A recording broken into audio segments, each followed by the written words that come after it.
Assalamu alaikum wa rahmatullahi wa barakatuh. Thanks for coming. This is Muslims in the Dunya. This is a podcast, right?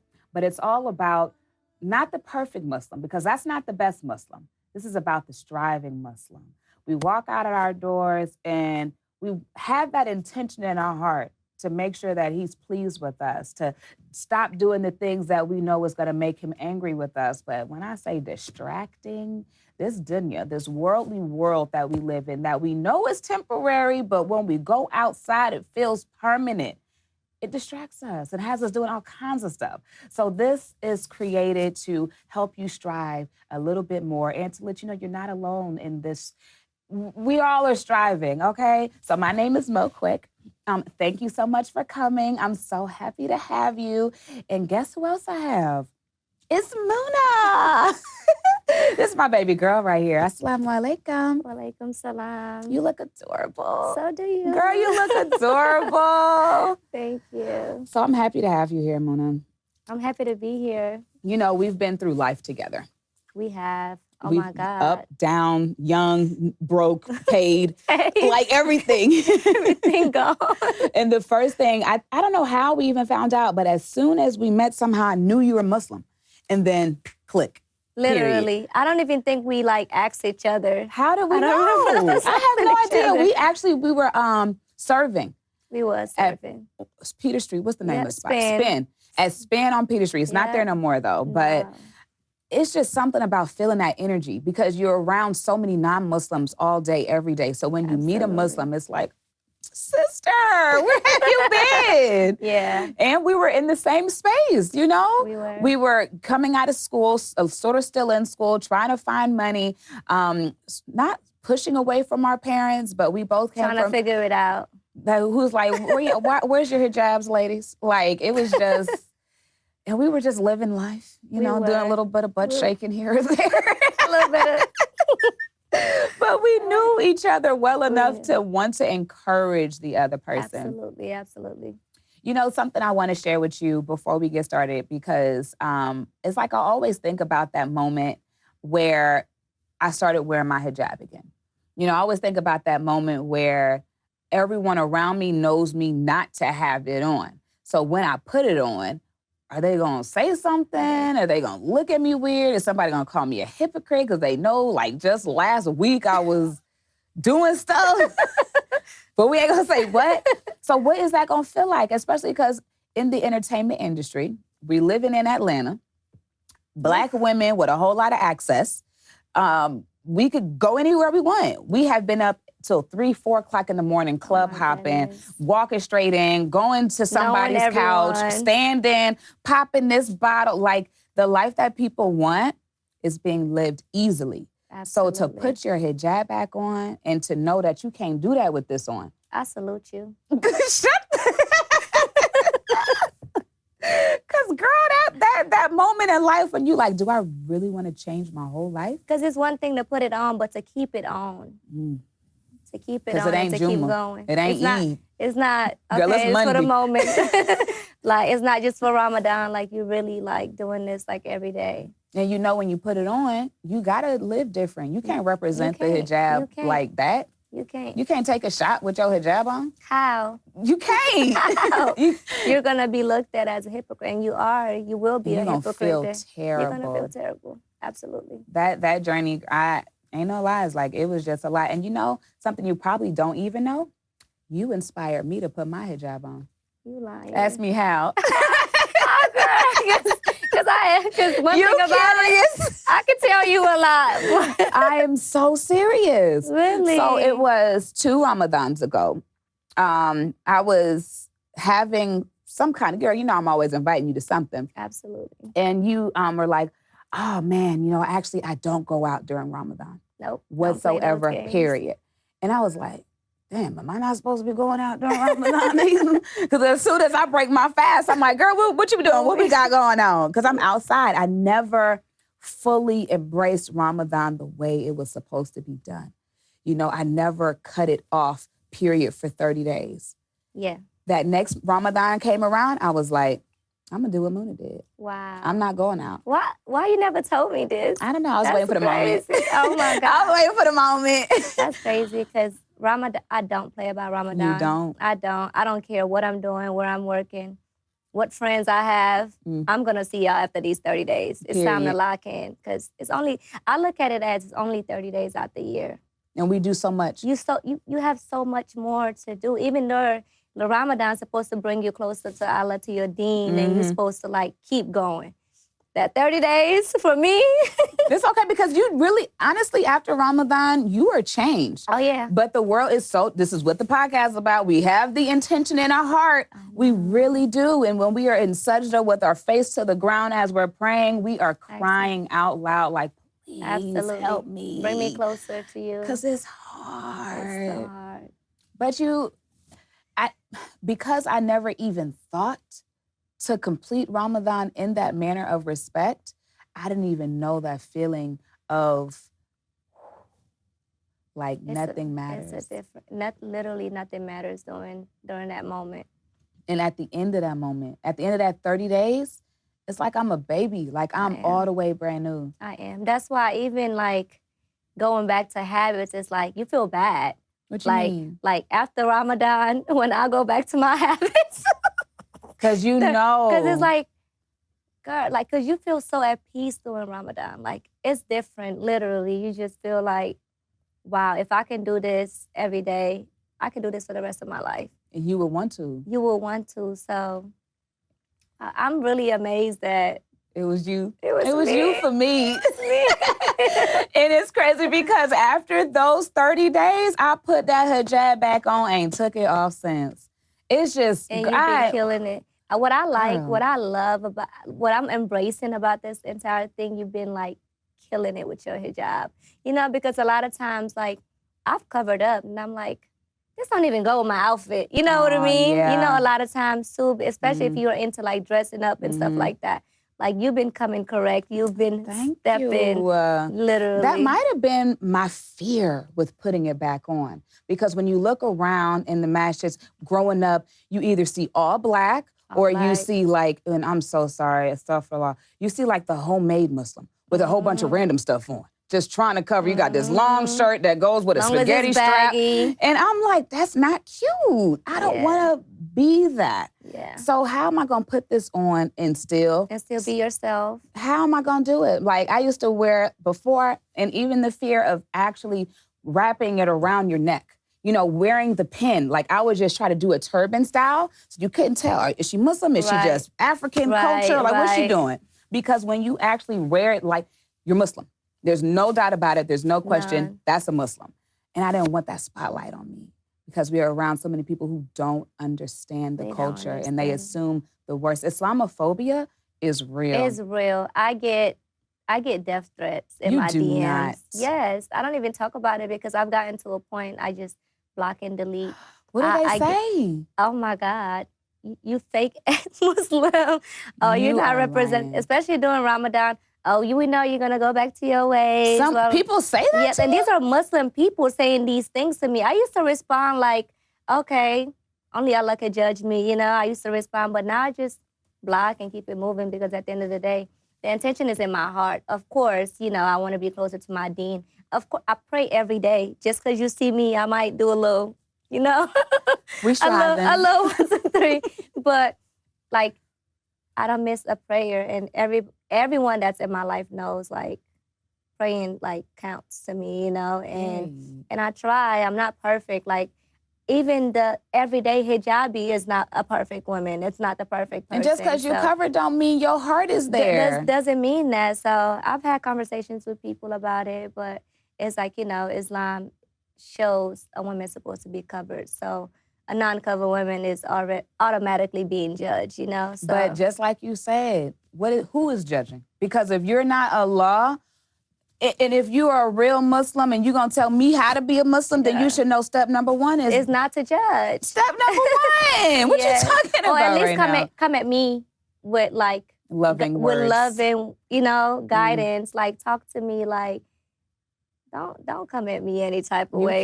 You cancel me even wanting to listen to you. No. I'm not listening to you. At all. I can't believe you never told me they be in your DMs like that. I be sometimes. I send them to my sister a lot, and my sister's so sweet. Sometimes she be like, "You want me to respond?"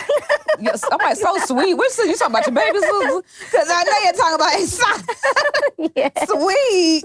That girl gonna cut you up, honey. She will, but period. Yeah. She gonna see one thing I love about her, and one thing I admire about her is her strong purpose of Vocal. who she is. She is vocal. She don't give a listen. If it needs to be said, I'm gonna say it. Yeah. And if you have something to say, I'm listening. Yeah. And I still said what I have to say. Said. Like, period. And speaking of covering Muslim, even seeing your sister when she comes to your, she was at your baby, that was the first time I seen her when she was at your baby shower. And I was like, oh, and I was not covering at all at that point. I was just so moved by her. She's around all these beautiful women, hair, makeup, nails. Her hair is down her back. And she is still glowing. Absolutely. In her hijab, smiling, loving on you. Hey, you're beautiful. Right. But I have my hijab on. Absolutely. And I'm still standing on it because sometimes we feel like we're not as beautiful as the women around us if we have to cover our hair. Because our hair is like our beauty. I promise you, that's what I struggle with, my hair, because I love getting my hair done. I get my hair done at least once a week. It's fabulous. So it's like, that's my main struggle. But I'm gonna get to it, inshallah. That's the point. That's the strive. Yeah. Oh my it gosh. is. And okay, so let's talk about your family because you guys coming from Africa here. Muslim, all of you, everybody's Muslim. Some people, it's just my dad, just my mom, everybody. Born Muslim. Quran class at a young age. What? Memorizing. Before you even know how to speak. you in that studying. Quran class, absolutely. But now you in Atlanta. When you in Atlanta. And I see your mom in the masjid sometime, right? Yeah. And I'd be like, where's Moona? And I'd be like, it's okay, inshallah.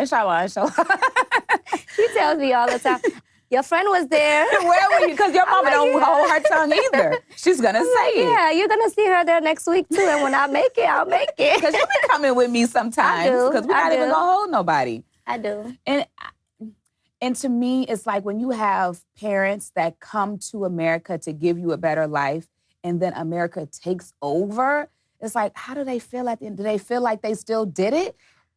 I feel like with my parents, they're now accepting me for who I am because I've already done all of those things for them. Like I've got married at a young age, arranged marriage. I've done that for them. Like I've been covered, so it's like that didn't make me happy because I didn't do it on my own time. So now, my mom, she's still side-eyed me, eyed me and my grandmother. They still talk to me about it every day, but now it's like, we're gonna just let you because they have to do what you want to do, and then eventually, because like I've talked to my parents, I don't want to just do this just because it looks good. You know what I mean? It looks good on the outside. Like do what? I don't want to cover up from head to toe because you guys want me to do this. I've done that, and I wasn't ready, and I did it here. I take it off. You know what I mean? My next step is if I do it, I'm gonna do it all the way, inshallah. That's my goal. So, yeah, my parents, they're still stuck in their ways. It's not gonna change. But good for them, because it's hard to be stuck in your ways in a place like this because your ways can be distracted so easily. So easily, yeah. It don't even make no sense. Like living this life, right? You have a huge following. You are in what they call the in crowd. So many people, they do different things to fit in with the in crowd. But it's sort of like it's either meant for you or it's not. And the fact that you're able to be there, but also be so consciously aware of what that actually means. Absolutely. What's that struggle like? I just remain who I am, honestly, because that lifestyle can really suck you in. Let's talk about the lifestyle for those who don't know. The social media lifestyle, the access lifestyle, being known, having access to literally, you can go anywhere. You can open up my DMs is your favorite rapper, or favorite person, trying to get with you, just that lifestyle, just you have to also remember this. this entire lifestyle is temporary. So I always look at it that way. Like, I mean, not to sound like I'm bragging, but I've always been popular. So like the friends I have now and the access I have now, it's like it doesn't impress me. I go and I have my fun and I go back home or I go back to my where I'm comfortable at. I've never been like a follower. I've never been like wanna like, cause if you know wanna be popping, you know, that's not what that's not what I want to be known for. So I always just remain who I am, and that's why I have the people I have in my life. That's why I have the respect I have, because it's like, oh, we can get there, but for what? I don't want to be remembered as that. My name and my reputation means everything to me. So that's why I remain who I am. How'd you get plugged in with the people? I don't even want to shout out no names because I don't, you know. I mean, I've met everyone either through like social media or through like other people, or when I worked in a club. Most people just come up to me like, "Where you from?" And when I tell them I'm African, girl, you're not African. They be trying to try Africa, girl. Like, what We is ain't that? gonna do Like, that. what does that mean? Like, That what means is an you've never African been- supposed to look like? Because, Right. baby, if you go, you might not want to come back. Period. Let's make that It is right. beautiful. Okay? Because you didn't want to come back. I didn't. I was like 2 weeks. That's how you could. Remember, you asked me. Hello? Are you coming home? I said, are you? Hold on. This girl she was sitting down, tearing down the whole fish. Were you eating with your hands at one point? Girl, that thing was so good. Listen, I'm humble. But anyways, like, yeah, so I met people, just people coming up to me, asking me where I'm from, telling them that I'm West African. They're making faces at me. I'm like, yeah. And I speak 5 languages. What's up? Let's you know? go. So, Pretty face and smart. So, I mean, I feel like my personality, like, really, like, is what got me the friends I have, or just, like, my honesty, you know? Like, also, people accept me just for not coming in and, like, being stuck up, or, like, coming in. You know, a lot of people, they're like, what she want? What she trying to do? You know? I always remain in my shell. Like, I'm not trying to come up on nobody. If that's the case, I would have been up. And you know what I think it is? And a lot of people can't identify it because they don't know what it feels like. It's that aura, that energy, that Absolutely. light. Something you cannot purchase at all. Like, it's in you. It's literally like... And where does it come from?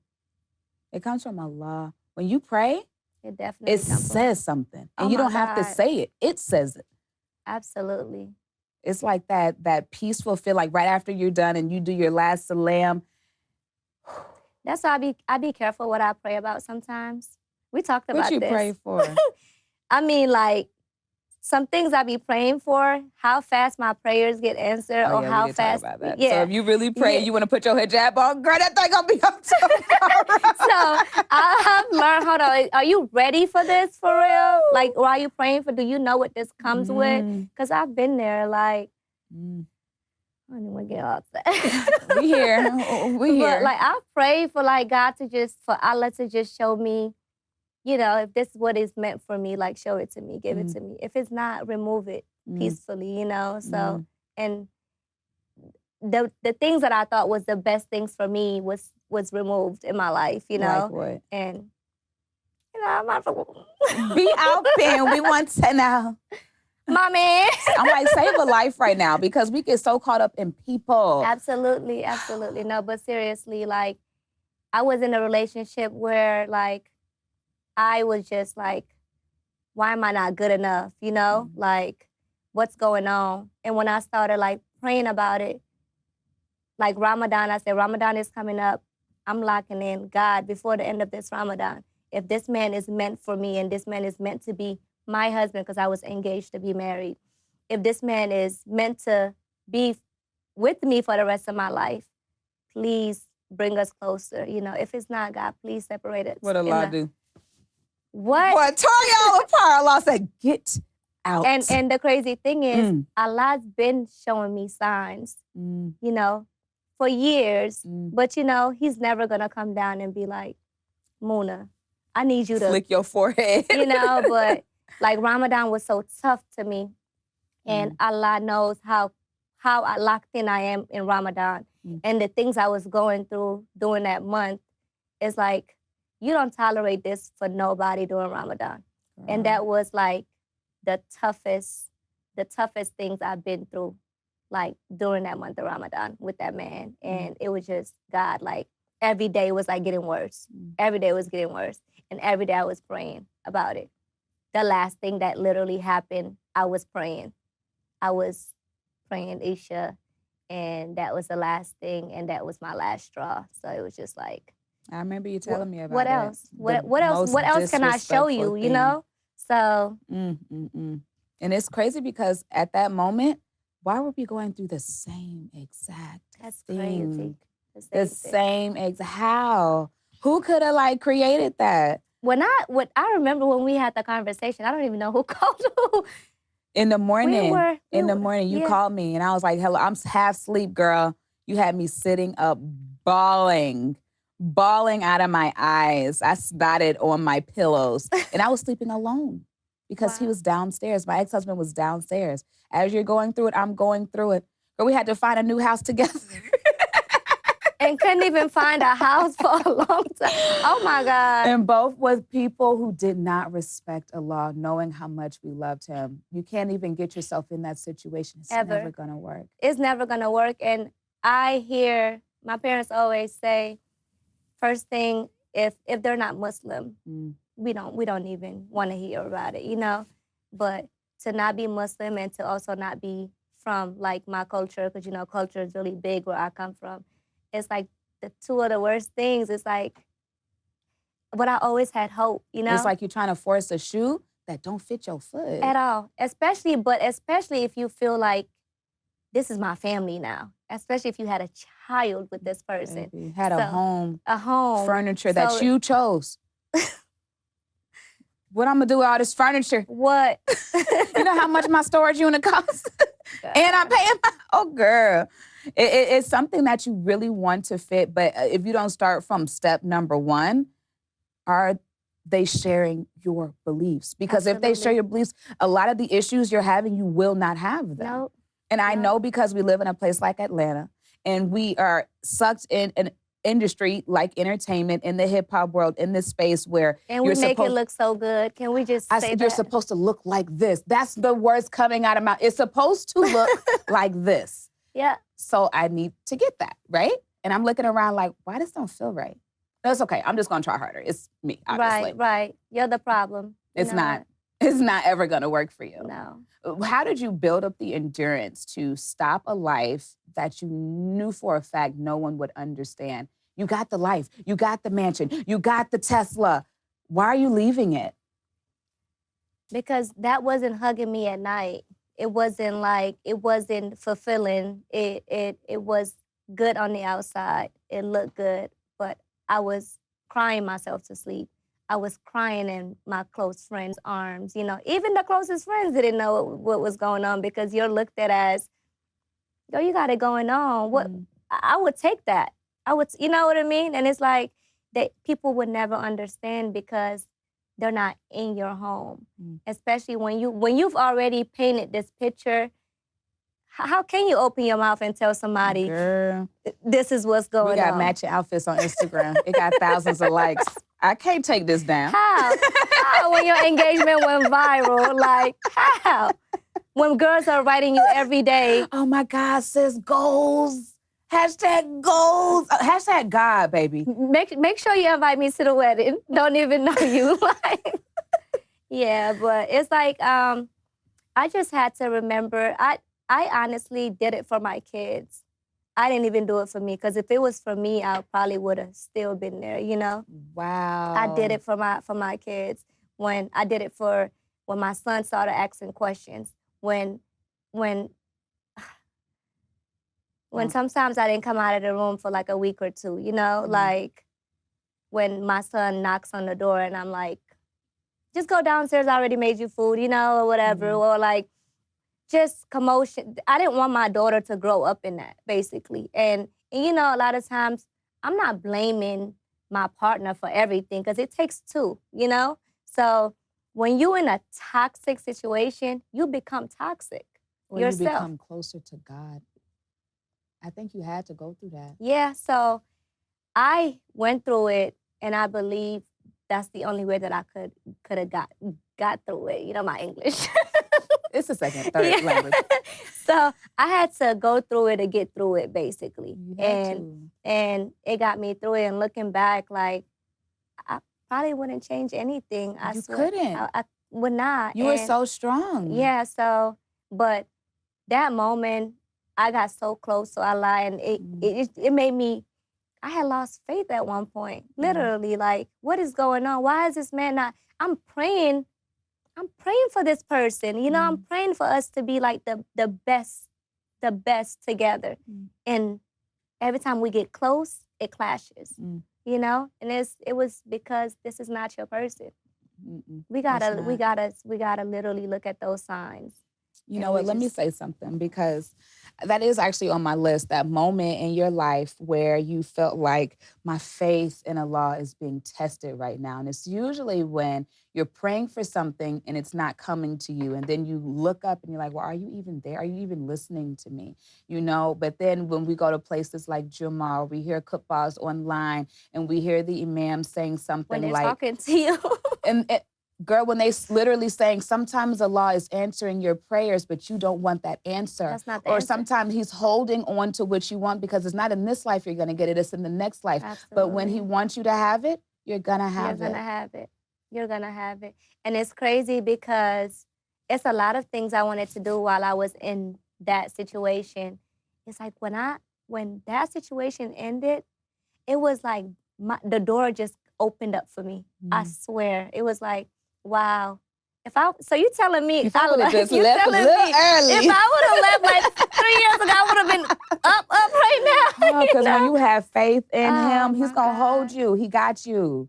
He's gonna always protect you, guide you, shield you, show you that there's better in everything. Even the man that you get approached, you know, even everything, your business, everything is like, this what I didn't want you to have. This is why all these other things were blocked, you know? So, girl, and blocking your blessing every step of the way. Oh, my goodness. And then you get out of that situation, that moment, and the other person flourished too. You flourish, so it's like, oh, wow. Like, you know, or the other person goes down. But that's where they're supposed to be, if that's where they're going, because they have another test on the rise. Absolutely. So, but at the end of the day, you know, still wish everyone well, and you just keep going. Okay. So let's talk about life for Moona here in Atlanta versus who do you think Moona would have been if she stayed in Africa? Well, I would say I came here at a young age. I think I was 10 when I first came here. I mean, I've been back and forth. The life here, I feel like I'm from Atlanta, okay? You're not, but go ahead. I always tell people. You're not, but go ahead. Proceed. I'm from Atlanta. East Atlanta. No. Look at them little hands. She's like, wait a minute, is it this or this? Gosh darn it. So anyways, I'm from Atlanta. I mean, you know, I guess you're from where you're born, right? But your surroundings, yeah, you're in the culture. You're in the culture, yeah, absolutely. I love it here. I don't see myself living anywhere else. Even if I were to move, this is like my home. Like, but who would you have been? If Can I was you back see home? that? If you didn't come and be raised here in Atlanta? I think I would have been a wife for sure. I would have been because that's the culture. Yeah, I would have been a wife. Probably would have been a stay-home wife, or my family. My mom, she works now. She don't have to work, but you know, we're in America. Everybody got to work, right?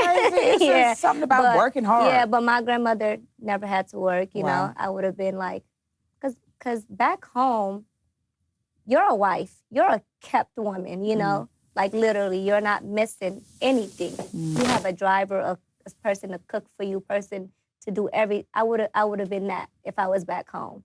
So. Here, tell us about how hard you work, sister.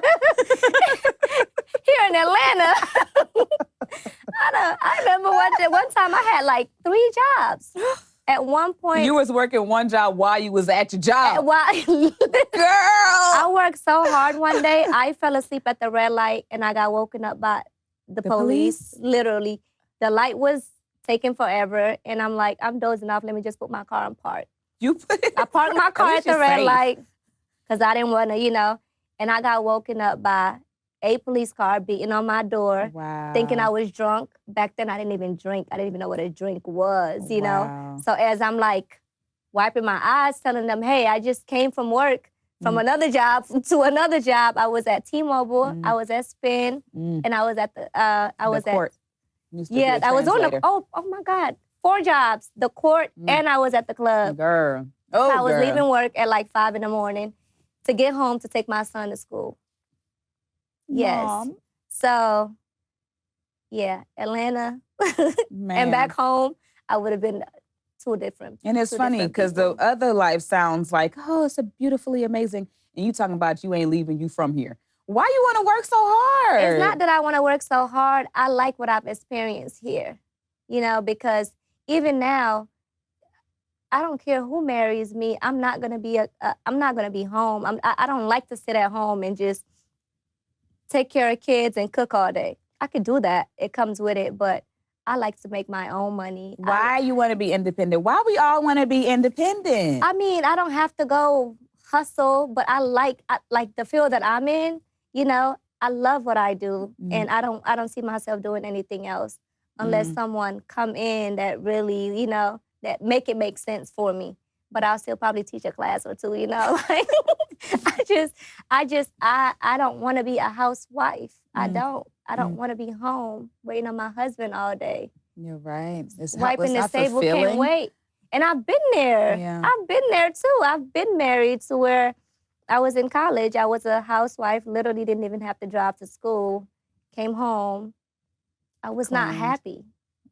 I was not happy. Wow. So. I mean, I hear you. I really do. But even when it comes to getting that husband and Allah bringing him to you, what if you a second or third wife? But he's a really good man. Are you okay with that? I'm not. It's not even possible. It's not even. But your culture would suggest so. Absolutely. Culturally, I say, I'm not. I'm not going for it. I mean, my grandfather had over 3 wives. My father right now have 3 wives. He's like on his 3rd one. And I'm not okay with it. Like, I have siblings I've never met, Like, I'm not okay with knowing that Tuesday I get to see my man. But Wednesday, Thursday, Aisha and Khadijah and Fatima can't wait for their turn. Like, so you're not go sharing. And Sunday I'm gonna go see Muhammad. I'm sorry, is that your? That's gonna be my second husband. Okay, because I thought he was Ahmed. Yeah, Muhammad. So I'm not going for it. Wow. I mean, do you think only because you had a bad experience with it? Because, it is supposed to be beautiful. I mean, it's in my family now, and it's not bad. It's very peaceful. I promise you. Everyone know their roles, But just myself as the woman I am, I couldn't handle that. Like, I'll probably start something just. But you are so sweet. You I'm are so sweet. But at that moment, I would not. It's nothing a man could tell me about him needing another. What you want me to change my hairstyle? What do you want? You want the red wig? You want the red I can get one? the red wig. Where you want? What you want? What do you want? Wow. Because I can switch up. Like, I feel like I'm more than enough. I know Islamically, that's not why. They say if a man could take care of his wives, he's allowed to have 4 wives. And he can do that, just not with me. Okay, moving on. That's it. Okay, so let's talk about the biggest thing that you struggle with of all the distractions, of all the things that are pulling you away from Allah. What's the biggest struggle in this worldly world for you? I think my biggest struggle is continuing, how do I say it? Okay, so a little background. I pray every day. I fast. I give sadaqah. I do all those things. But it's not enough. It's not enough because I still feel like Allah want more for me, So my biggest struggle is I like to go out.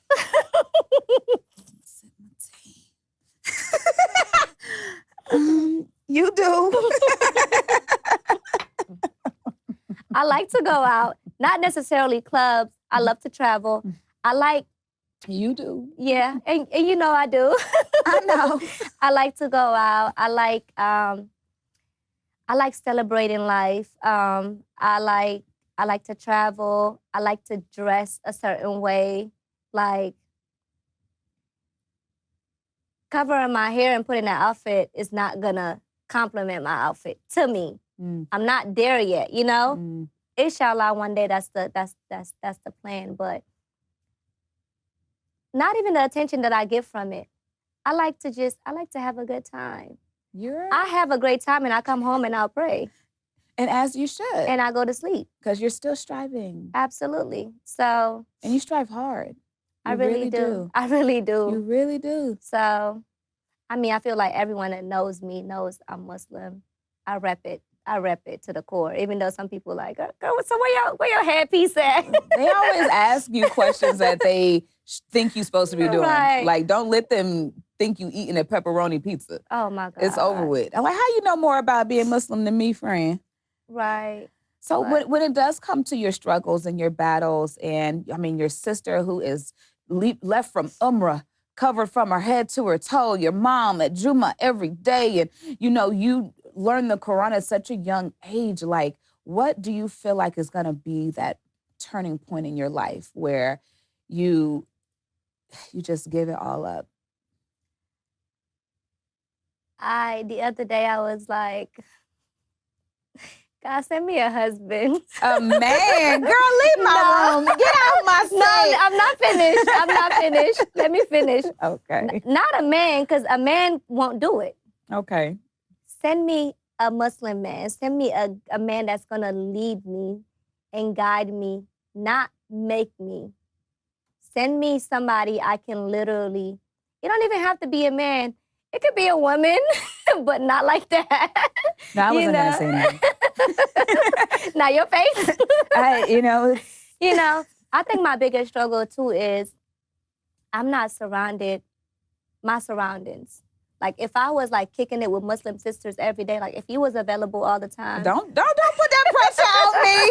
I'm not saying you, but if I was like kicking it with like my Muslim sisters and I was, like, not saying like that would like just make me jump to it, but we have a lot of influences on the people we hang out with and that we kick it with every day, because at the end of the day, when I'm out with my friends, we're trying to outdo which one could do the best split. The most.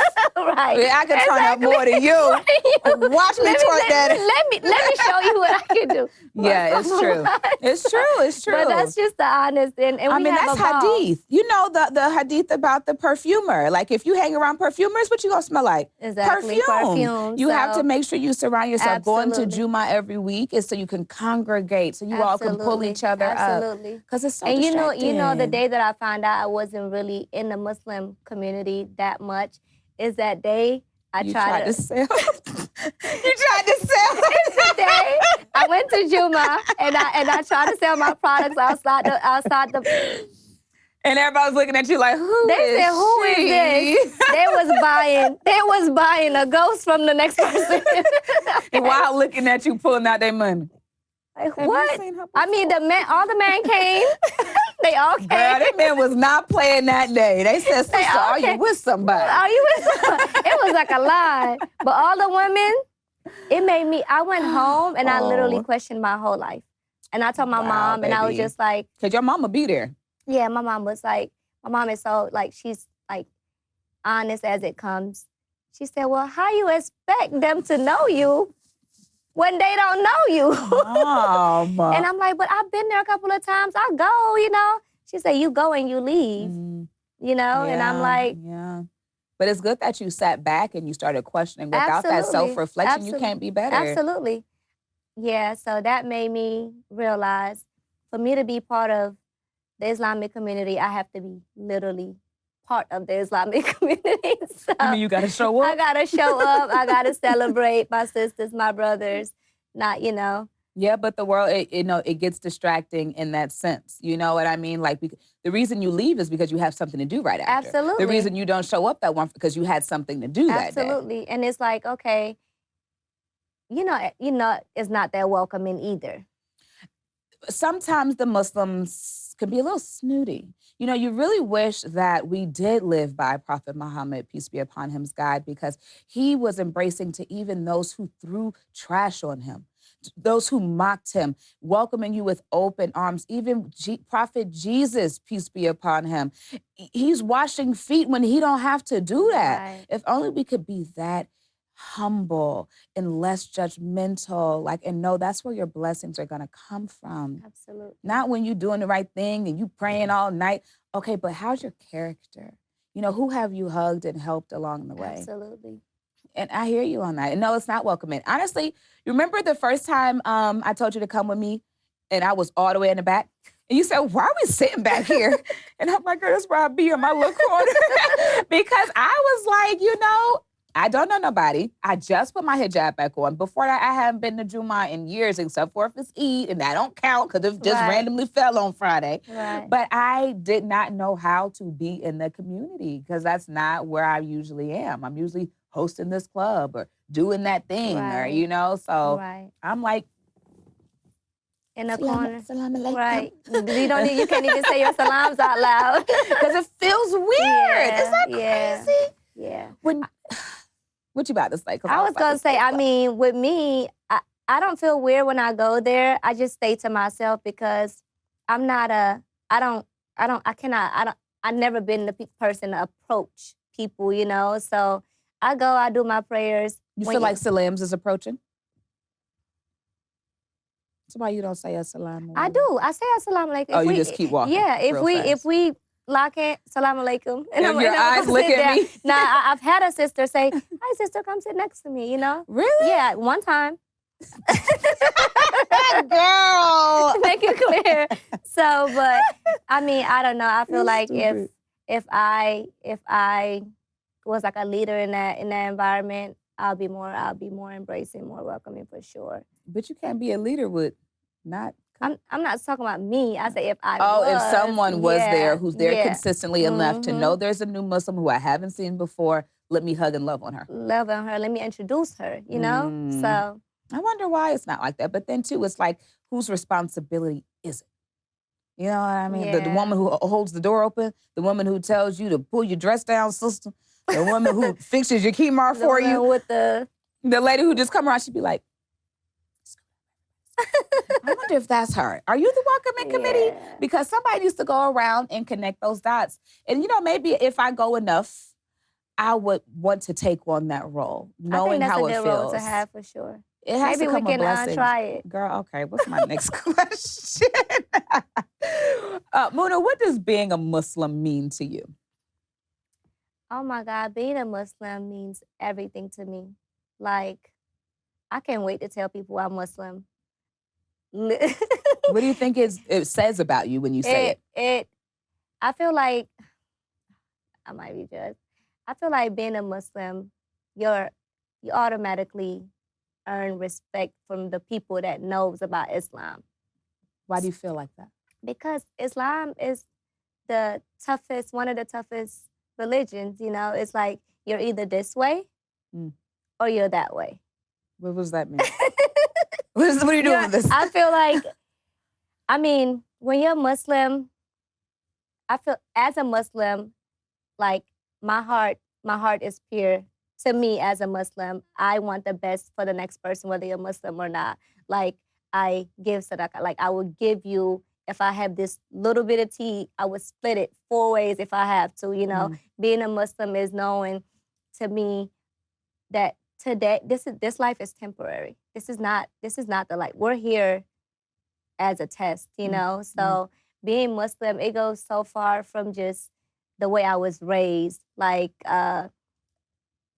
learning my prayers and the Quran way before I even knew how to properly, speak my own language. Like being Muslim is discipline.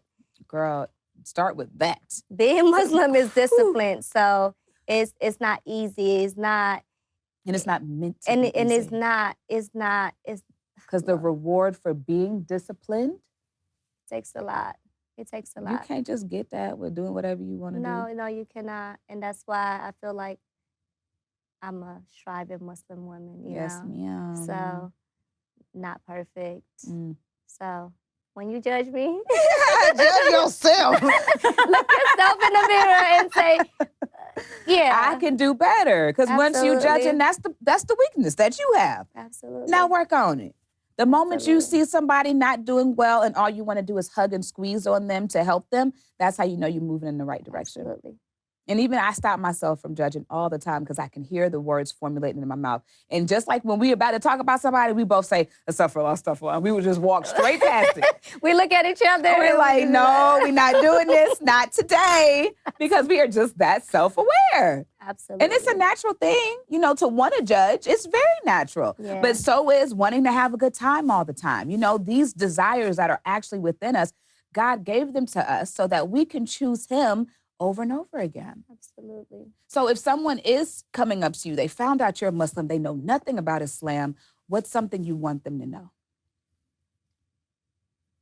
Them not knowing that I'm Muslim? No, they found out you're Muslim and you want to teach them something about Islam. Oh my God. What do you want them to know about our religion? The first thing I will tell them is pray no matter what. I always tell people, like right now, I'm guiding 5 girls for Ramadan. Yeah, we're gonna lock in together. It's anyways. But what if they're not Muslim and they don't even pray? These are non-Muslim girls. And you're teaching them how to pray? I'm teaching, like, I've already ordered them a prayer rug. They're gonna fast for the month of Ramadan. Do they understand why? They do, because I always send them little quotes. So I send them the book 101, Muslim 101. That's the first. That's my favorite book. That's what I sent everyone. Literally, just read this. I even have the audio on it. I sent it. Like, just I want you to know the basic of Islam. You know, I want you to know the pillars. I want you to know, 99 names of Allah. You know, I want you to know these things. So, like, I always tell people, and I know I'm not even probably supposed to say this, but I tell people, I don't care who you pray to, but pray. Yeah, I don't know if you're supposed to lead with that. But I do. I tell, because there's a lot of people that, hopefully none of y'all in here, but I feel like prayers shows that you're trying, you know? That connection with God. Like when I pray, I don't care what I've done during the day. Once I'm praying, I automatically feel that connection, and I automatically feel like God is forgiven. I know God is forgiven, you know? So the most forgiving. The most forgiving, the most merciful. So, you know, ooh, the most merciful. Let's have some mercy.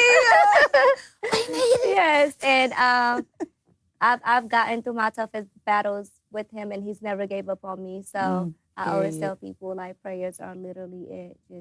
Just do it. But that's something to do. But that doesn't explain what Islam is. So when someone doesn't know about Islam, what do you tell them? What is it? I tell them Islam is discipline.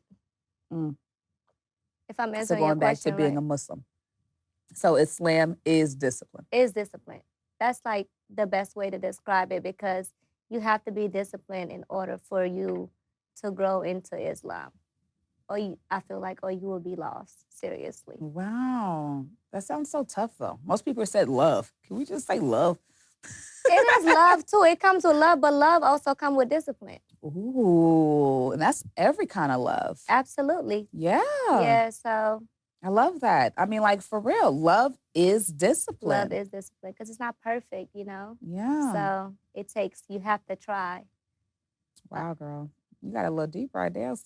No, let me keep going. Good. Okay, I love it. I honestly, I'm literally just now looking at this card for the first time, and I'm like, wow, like we literally went through everything. Because I know you so well. Yeah. I know how to push you into what I want you to share. Because it's the things that we go through, all of us are going through it, you know? And the way we overcome it, some of us need to know, because we're in it. Like, how do I get out of this? Absolutely. And it's just so much. It is. It really is. So at the end of the show, what I always do is have us talk about or actually make a dua with Al-Fatiha. If you don't know, Al-Fatiha is the first surah in the Quran. I would describe a surah as just a series of verses that are put together. And each different time it was revealed to our prophet, peace be upon him. And not even saying Al-Fatiha was the first revelation. However, when they comprised it, they put it at the beginning. It actually means the opening. And I always like to pray with somebody because, as we know, when we pray together, our prayers are amplified. Yeah. So you always ask, can you pray for me? Can we pray together? Because we want to make sure that it gets to him, you know? So can you pray with me? Yes, Okay, absolutely. good. And you pray with us too. And anytime you are going through something hard, I feel like Al-Fatiha is always a great way to just bring you back. If you feel lost, if you feel like you're going down the wrong path, if you feel like you don't even know where you're walking, like Al-Fatiha, for those who don't speak Arabic, in a nutshell, just show me the straight path. Like whatever it is, here, where is the straight path? You ready? Yes. Okay. Are we praying out loud? Mm-hmm. Okay. You ready? Yes. Bismillahirrahmanirrahim. Alhamdulillahi Rabbil Alameen. Ar-Rahmanir-Rahim. Maliki Yawmiddin. Iyaka na'budu wa iyaka nasta'in.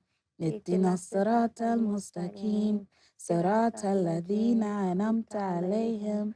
Ghayril maghdubi alayhim waladdallin. Amin. I hope you feel good. I do. Because I feel good. Oh my God. That was amazing. Wow, I didn't know I had to pray out loud. What if I didn't know it?